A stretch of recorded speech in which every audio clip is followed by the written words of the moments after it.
સંસ્કૃતની અંદર પહેલું કાવ્ય છે સમવદ્ધત્વમ. ત્યાંથી આપણે શરૂ કરશું. હવે અત્યાર સુધી તમે ગણિત, વિજ્ઞાન, અંગ્રેજી વગેરે જેવા વિષયોના વિડીયો નિહાળ્યા છે. આજથી આપણે સંસ્કૃત શરૂ કરવાનું છે. સંસ્કૃત શરૂ કરતા પહેલા વિદ્યાની દેવી સરસ્વતી છે ને આપણે યાદ કરીએ. યા દેવી સર્વભૂતેષુ વિદ્યારૂપેણ સંસ્થિતા નમસ્તસ્યે નમસ્તસ્યે નમસ્તસ્યે નમો નમઃ. હવે આપણે પ્રસ્તાવના જોઈએ. પહેલું કાવ્ય છે સમવદ્ધત્વમ. તમે પહેલી વાર મારી પાસેથી સંસ્કૃત ભણી રહ્યા છો. 9માં હું પ્રોક્સી પીરિયડમાં તમારા વર્ગમાં આવતો તો પણ રેગ્યુલર મેં 9મા ધોરણમાં તમને ભણાવ્યા નથી. એટલે મારી જે ભણાવવાની પદ્ધતિ છે એ થોડી તમને નવી લાગશે, પણ એકાદા કાવ્યમાં થોડો તમને નવીનતા જોવા મળશે. પછી તમને ખૂબ આનંદ આવશે. સંસ્કૃત એ તમારો માઇન્ડ છે એ ફ્રેશ કરી શકે એવો વિષય છે. માટે તમે એમાં રસ જેટલો દાખવશો એટલી તમને મજા આવશે. તો સૌથી પહેલું કાવ્ય છે સમવદ્ધત્વમ. એનો આપણે અભ્યાસ કરીએ. વેદો સમવદ્ધત્વમ એટલે સાથે બોલો. વેદો એ ભારતીય જ્ઞાન અને ધર્મ પરંપરાના આદિ સ્ત્રોત છે. ઋગ્વેદ, યજુર્વેદ, સામવેદ અને અથર્વવેદ નામથી જાણીતા આ 4 વેદો એ પદ્યાત્મક છે અને વેદના આ પદ્યોને મંત્ર તરીકે ઓળખવામાં આવે છે. આવા મંત્રોમાં અનેક પ્રકારની સ્તુતિઓ આવેલી છે. આવી સ્તુતિઓ દ્વારા ઉપદેશ પણ આપવામાં આવ્યો છે. વેદની આ વિચારધારાને આગળ ધપાવવા માટે વેદની આ પ્રકારની પ્રાર્થનાઓમાંથી પ્રેરણા લઈને જુદા જુદા વિદ્વાન ભક્ત કવિઓએ પણ અનેક સ્તુતિઓ, પ્રાર્થનાઓ જુદા જુદા લૌકિક છંદોમાં રચી છે. આવી પ્રાર્થનાઓ પણ પદ્યમાં હોય છે અને તેને શ્લોક તરીકે પણ ઓળખવામાં આવે છે. આ રચનાઓમાં વેદોની જેમ વૈશ્વિક ખ્યાલ રાખવામાં આવ્યો છે. એટલું જ નહીં, મનુષ્યથી પણ આગળ વધીને પ્રાણી માત્રના કલ્યાણની કામના પણ એમાં વ્યક્ત કરવામાં આવી છે. આવી જ સુપ્રસિદ્ધ 2 પ્રાર્થનાઓ છે અહીં પ્રસ્તુત છે. પ્રત્યેક કાર્યનો પ્રારંભ કરતા પહેલા મંગલાચરણ કરવાની આપણી પરંપરા છે. આ પરંપરાને અનુસરીને આ મંત્રો તેમજ શ્લોકો દ્વારા સંસ્કૃત અભ્યાસનું આપણે મંગલાચરણ કરીશું. પ્રસ્તુત પાઠમાં પસંદ કરાયેલા ઋગ્વેદના મંત્રમાં સામાજિક વ્યવહાર અંગેનો ઉપદેશ છે. યજુર્વેદમાંથી પસંદ કરાયેલા બીજા મંત્રમાં દુર્ગુણોને દૂર કરવા માટેની પ્રાર્થનાઓ છે. જ્યારે ત્રીજા અથર્વવેદના મંત્રમાં પારિવારિક અને જીવનનો આદર્શ બની રહે તેવો એક ઉપદેશ આપવામાં આવ્યો છે. અને છેલ્લા જે 2 શ્લોકો છે એમાં સમગ્ર સમાજ તથા દેશનું હિત અને કલ્યાણ થાય તેવી શુભકામના પ્રગટ કરવામાં આવેલી છે. બુક તમારી પાસે ખુલ્લી હશે. આ એની પ્રસ્તાવના હતી. હવે પેન્સિલ પણ સાથે રાખજો, કારણ કે અહીંયા શ્લોકો આપણે શરૂ કરશું ત્યારે દરેક શ્લોકને આપણે ક્રમ આપવાનો છે. સૌથી પહેલા આપણે વેદોની વાત કરી લઈએ. તો સૌથી પહેલો વેદ છે ઋગ્વેદ. ઋગ્વેદ એ વિશ્વનો સૌથી પ્રાચીન ગ્રંથ છે. ઋગ્વેદની અંદર આપણા પૂર્વજોના જે ઈષ્ટદેવ હતા, ઇન્દ્ર, અગ્નિ, વરુણ, પર્જન્ય, સૂર્ય વગેરે ની સ્તુતિને લગતા મંત્ર છે એનો સંગ્રહ કરવામાં આવ્યો છે. પ્રાચીન આર્યનો માનીતો દેવ હતો ઇન્દ્ર, એટલે એને લગતા સૂક્તો છે, એને લગતા મંત્રો છે એનું પ્રમાણ ઋગ્વેદમાં વધુ પડતું જોવા મળે છે. બીજો વેદ છે યજુર્વેદ.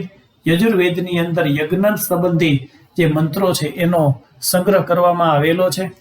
યજ્ઞમાં વપરાતા મંત્રો છે, ઉચ્ચારણ જે બ્રાહ્મણો કરતા હોય છે એ યજુર્વેદમાં સંગ્રહિત થયેલા છે. પછી છે સામવેદ. સામ એટલે સંગીત. સંગીતનો વેદ છે. આ સંગીતનું જ્ઞાન પ્રાપ્ત કરવું હોય તો સામવેદમાંથી પ્રાપ્ત કરી શકાય.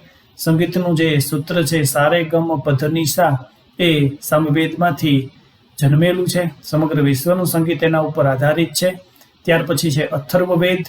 અથર્વવેદની અંદર આપણા પૂર્વજોની જીવનશૈલી કેવી હતી, એના મકાનો, ગટરો, રોડ, પશુપાલન, ખેતી વગેરે જેવા વ્યવસાયો કેવા હતા એનો ઉલ્લેખ છે. સાથે સાથે એમાં સંમોહન અને વશીકરણ વિદ્યા છે એનો પણ ઉલ્લેખ અથર્વવેદમાં કરવામાં આવ્યો છે. વિશેષ અભ્યાસ તમારે 11માં સંસ્કૃત સાહિત્યના ઇતિહાસમાં વેદોનો કરવાનો આવશે. અને થોડી જાજી વિશદતા, થોડી જાજી વિસ્તૃતતા તમને સામાજિક વિજ્ઞાનમાં પણ આ ઋગ્વેદથી માંડીને બીજા વેદોની આપવામાં આવેલી છે. ત્યાં તમે બરાબર જોઈ લેજો. આપણે ટૂંકમાં એને તો આ 4 વેદો છે. વેદોના જે મંત્રો છે એ મંત્રોને ઋચા પણ કહેવામાં આવે છે. તો હવે આપણે શરૂ કરીએ. ઋગ્વેદનો જે પહેલો મંત્ર હતો તે મંત્ર સમગચ્છદ્વમ સમવદદ્વમ સમહો મનાંસી જાનતામ દેવા ભાગમ યથા પૂર્વે સમજાનાના ઉપાસતે. તો આ ઋગ્વેદનો પ્રથમ મંત્ર હતો. હવે તમે પેન્સિલ હાથમાં હશે તમને, એ મુજબ આપણે ક્રમ આપીએ, કારણ કે ગુજરાતી કરીએ છીએ ત્યારે કર્તા કર્મ ક્રિયાપદ છે એને ક્રમ મુજબ ગોઠવવાના છે. સંસ્કૃતમાં આ જે પદો છે એને ગમે ત્યાં મૂકવાની છૂટછાટ છે, જેથી કરીને ક્રમ આપવા ખૂબ જરૂરી છે. બીજી લીટીમાં આપણે સૌથી પહેલા જઈએ. બીજી લીટીમાં એવો એક શબ્દ છે કે પૂર્વે યથા, પહેલા જેમ. પૂર્વે એટલે પહેલા, યથા એટલે જેમ.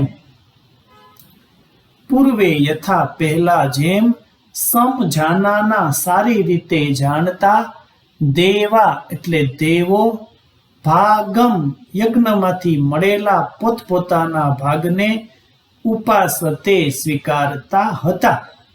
આ રીતે તમે ક્રમ આપી દેજો. પૂર્વે યથા, સમજાનાના, દેવા, ભાગમ અને ઉપાસતે.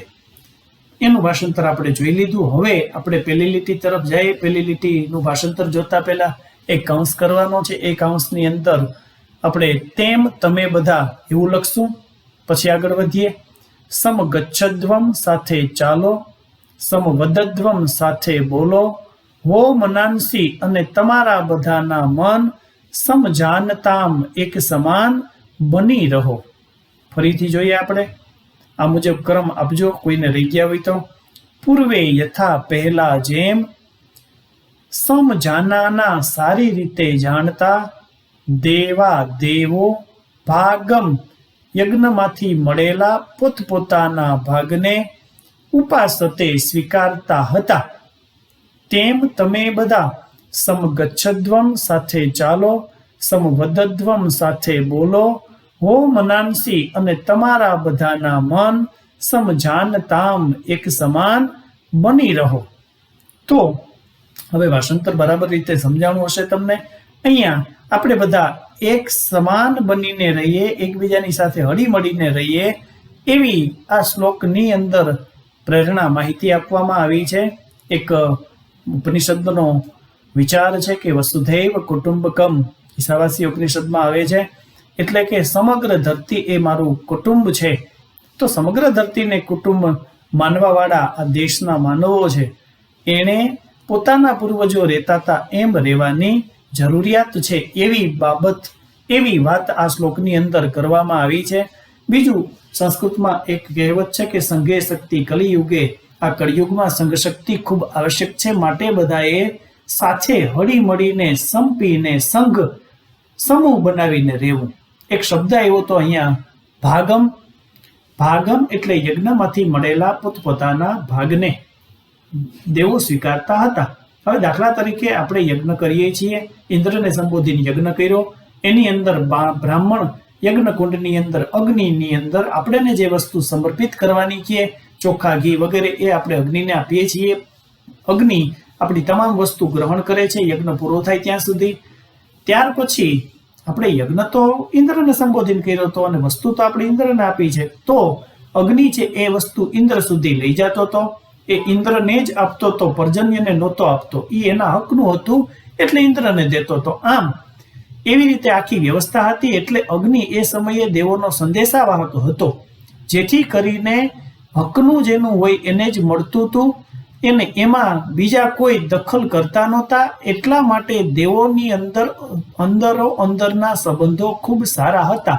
આપણા જેવી એની વૃત્તિ નથી. દાખલા તરીકે આપણે એવું ઈચ્છીએ છીએ કે મારું છે એ બધું મારું છે અને તારામાં પણ મારો ભાગ છે. આ વૃત્તિમાંથી આપણે બહાર નીકળવાનું છે. આપણે આવી રીતે સંપીને રહીએ, એવી પ્રેરણા અહીંયા આપવામાં આવી છે. આ પેલા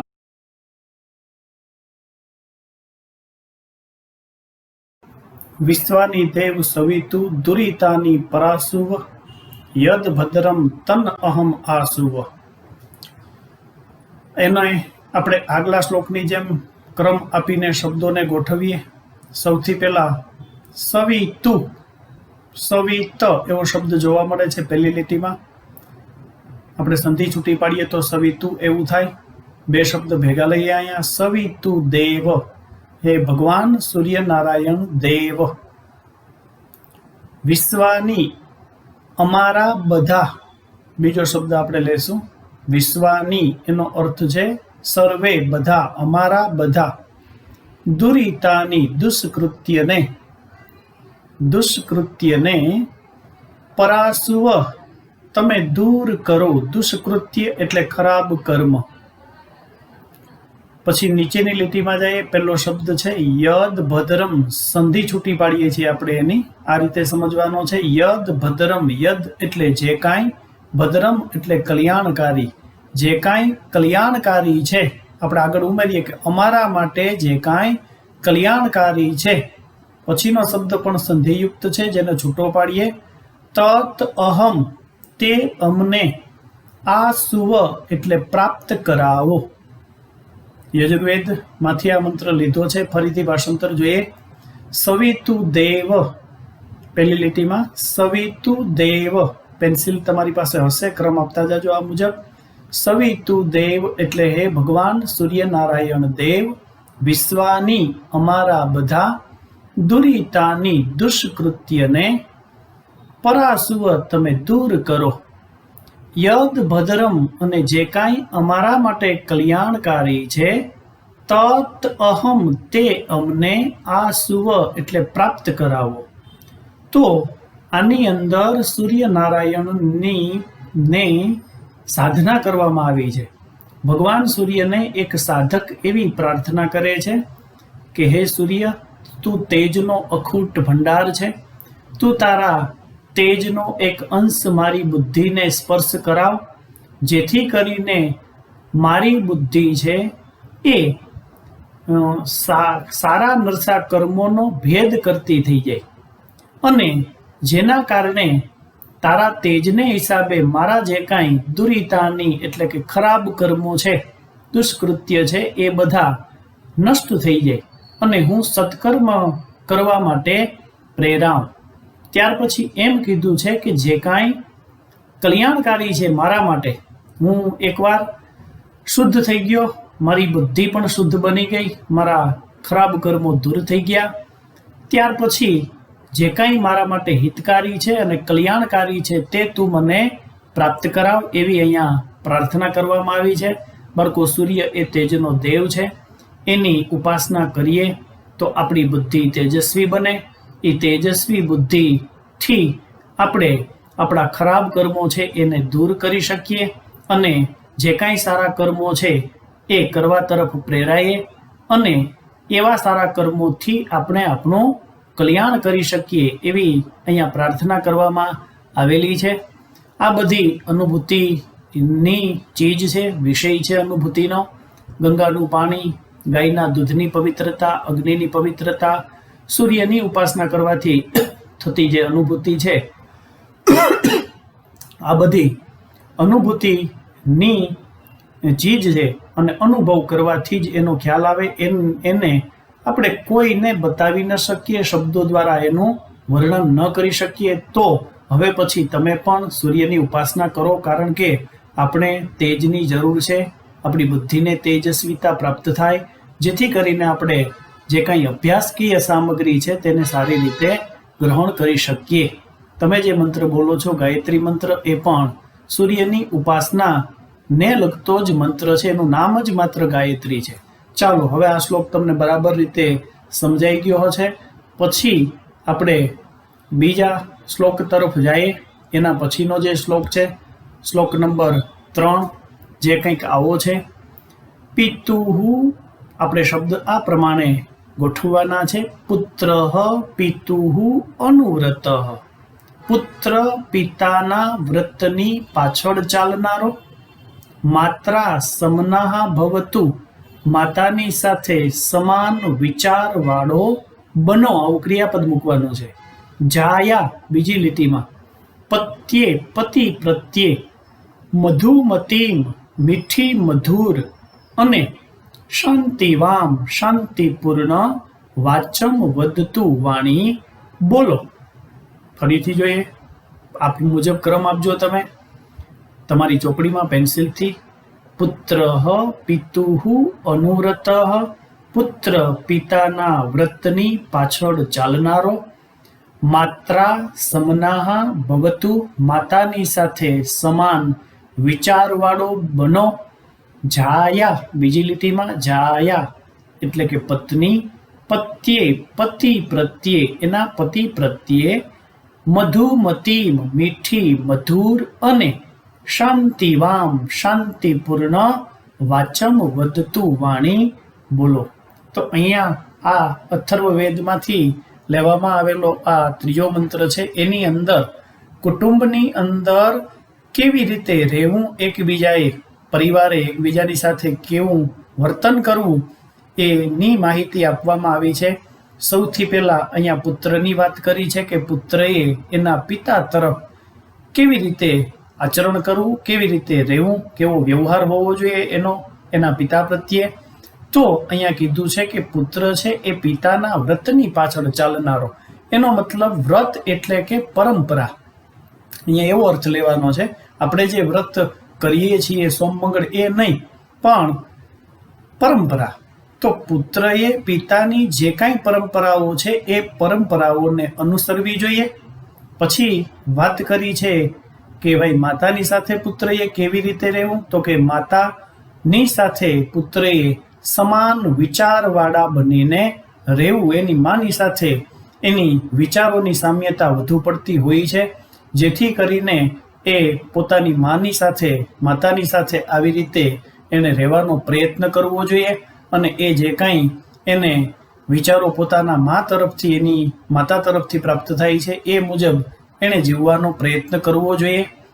ત્રીજી વાત એ છે બીજી લીટીમાં કે ભાઈ પત્ની છે એનો વ્યવહાર એના પતિ પ્રત્યે કેવો હોવો જોઈએ, તો કે પત્નીએ એના પતિ પ્રત્યે મીઠી મધુર અને શાંતિપૂર્ણ વાણી છે એને બોલવી જોઈએ.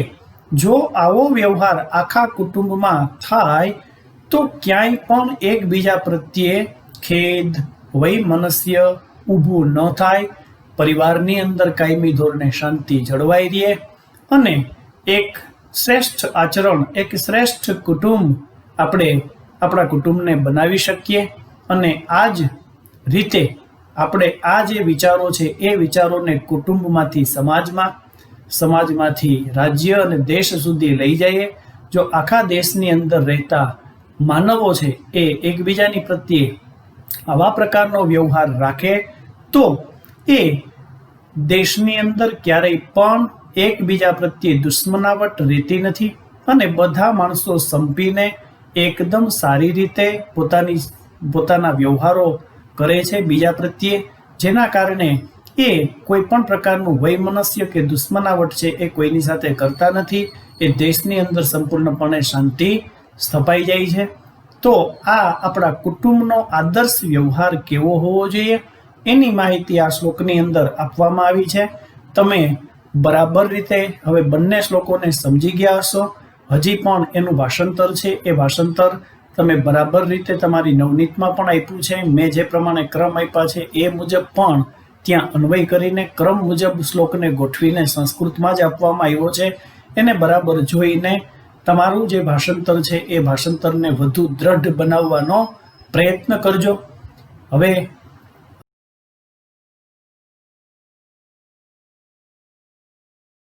સર્વે ભવન્તુ સુખિનઃ, સર્વે સંતુ નિરામયાઃ, સર્વે ભદ્રાણિ પશ્યન્તુ, મા કશ્ચિત દુઃખભાગ ભવેત. અહીંયા આપણે બીમાર ન પડીએ એને અને બધા સુખી રહીએ અને સૌ માનવ માત્રનું કલ્યાણ થાય એવી વાત આ શ્લોકની અંદર કરવામાં આવી છે. બહુ સરળ ભાષાંતર છે. જોઈએ ભાષાંતર એનું. સર્વે આ પ્રમાણે જોજો, ક્રમ આપજો. સર્વે સુખિનઃ ભવન્તુ, બધા જ સુખી બનો. સર્વે નિરામયાઃ સંતુ, બધા જ નિરોગી રહો. સર્વે બધા ભદ્રાણી પશ્યંતુ, કલ્યાણને નિહાળો. પશ્યંતુ એટલે જુઓ, પણ એક ઉચ્ચ કક્ષાનો શબ્દ છે જેને આપણે અહીંયા મૂકીએ. પશ્યંતુ એટલે નિહાળો. કશ્ચિત કોઈ પણ માણસ દુઃખ ભાગ દુઃખી માં ભવેત ન બનો. ફરીથી જુઓ, સર્વે સુખીનઃ ભવંતુ, બધા જ સુખી બનો. સર્વે નિરામયાઃ સંતુ, બધા જ નિરોગી રહો. સર્વે બધા ભદ્રાણી પશ્યંતુ, કલ્યાણ ને નિહાળો. કશ્ચિત કોઈ પણ માનવ દુઃખ ભાગમાં ભવેત દુઃખી ન બનો.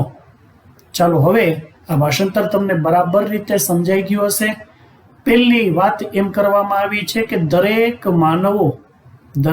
માનવો છે એ સુખી બનો, બધી રીતે સુખી, શારીરિક અને માનસિક બધી રીતે એ સુખી બનો એવી પ્રાર્થના કરવામાં આવી છે. ત્યારબાદ કીધું છે કે સર્વે નિરામયાઃ સંતુ, બધા જ નિરોગી રહો, કોઈ પણ માનવને રોગ ન થાય.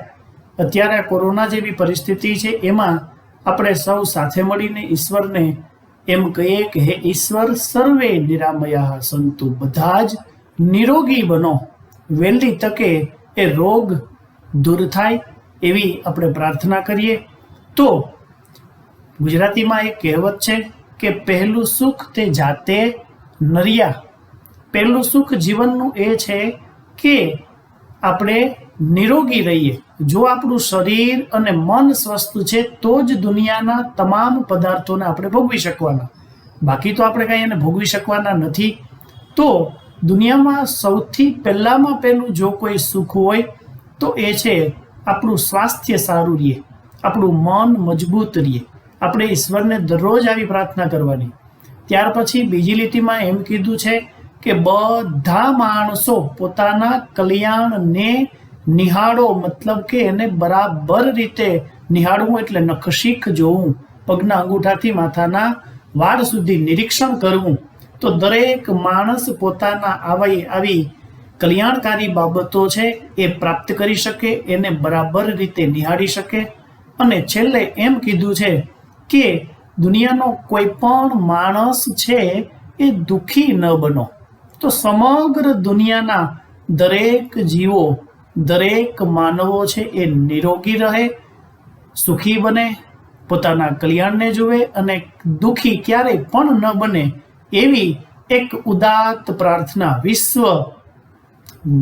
સમગ્ર વિશ્વના દરેક માનવને ધ્યાનમાં રાખીને આ વેદની અંદર પ્રાર્થના રજૂ કરવામાં આવી છે. હવે આપણે એનાથી આગળ જઈએ. શ્લોક નંબર 5 બરાબર રીતે જોજો. આ જે ચોથો શ્લોક હતો એ શ્લોક પૂર્તિ માટે બોર્ડમાં પણ ઘણો મહત્વનો છે, એટલે તમારે આ રીતે તૈયાર કરવાનો છે. સર્વે ભવંતુ સુખિનઃ, સર્વે સંતુ નિરામયાઃ, સર્વે ભદ્રાણી પશ્યંતુ, મા કશ્ચિત દુઃખભાગ ભવેત. ચાલો હવે આપણે 5મા શ્લોક તરફ જઈએ. 5મો શ્લોક કંઈક આવા પ્રકારનો છે કે કાલે વર્ષતુ પર્જન્યઃ, પૃથ્વી શસ્યશાલિની, દેશો અયમ શોભરહિતઃ, માનવાઃ સંતુ નિર્ભયાઃ. હવે આપણે એને ક્રમ મુજબ ગોઠવીએ.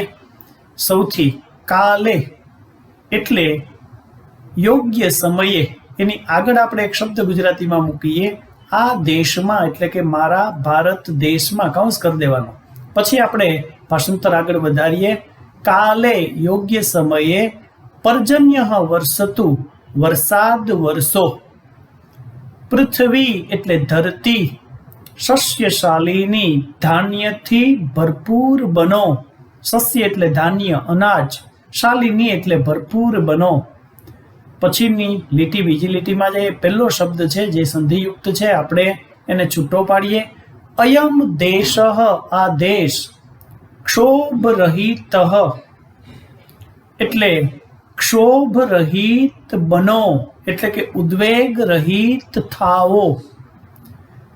માનવાહા બધા જ માનવો, નિર્ભયાહા સંતુ નિર્ભય બનો. ફરીથી જોઈએ.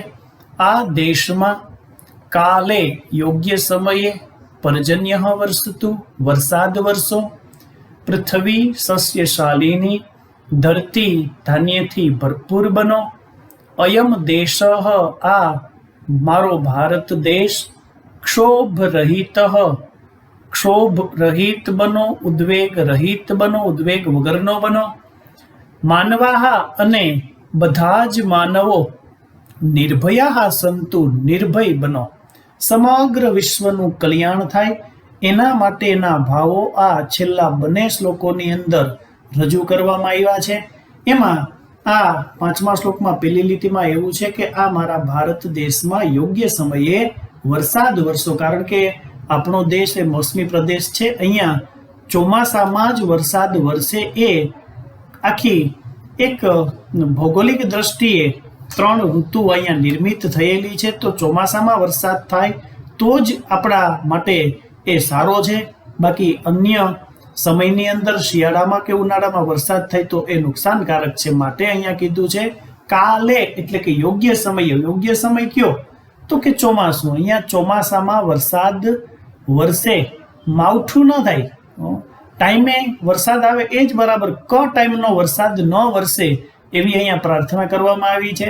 સારો વરસાદ યોગ્ય સમયે વરસે તો જ આ દેશની જે ધરતી છે એ ધરતીની ધાન્યથી ભરપૂર બની જાય.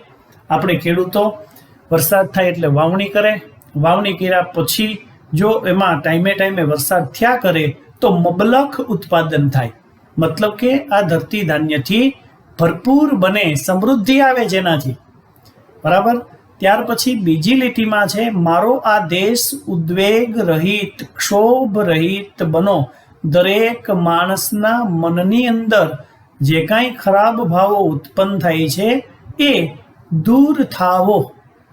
અને છેલ્લે એમ કીધું છે કે દરેક માનવો છે એ નિર્ભય બનો, કોઈ ડરે નહીં કોઈનાથી. એવી સરસ મજાની પ્રાર્થના છે. તો વરસાદ છે એ જ યોગ્ય સમયે વરસે તો જ આપણી પૃથ્વી આ દેશની ધાન્યથી ભરપૂર બને.